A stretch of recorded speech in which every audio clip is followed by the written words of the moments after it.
ئاۋازلىق كىتاب دېتالى. Assalomu alaykum hörmətli radio anlıqçılar. Ədəbi anlatış proqramımızda anlaşılığını qarşı alımız. Bugünkü proqramımızda Özbekistan yazğuçisi İlham zahirnىڭ Şinjan Universiteti nəşriyyatı nəşr qılğan Nəsirdin ئەپەندى بۇخارادا ناملىق həcvi tarixi romanını anlatışını başlayımız. Bu kişi Nəsirdin ئەپەندى غو. Nəsirdin ئەپەندى deydi غو. Nəsirdin ئەپەندى?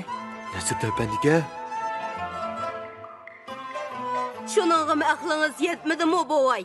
Tezroq ergi beringlar debdi bu qiz. Erkek məhkəməsə bişiq romalar tiş gerek. Kambag'alning beshida tayoq sindirdigan zaman bo'ldi bu. Odamlar meni emas, mansibni hurmat qiladi.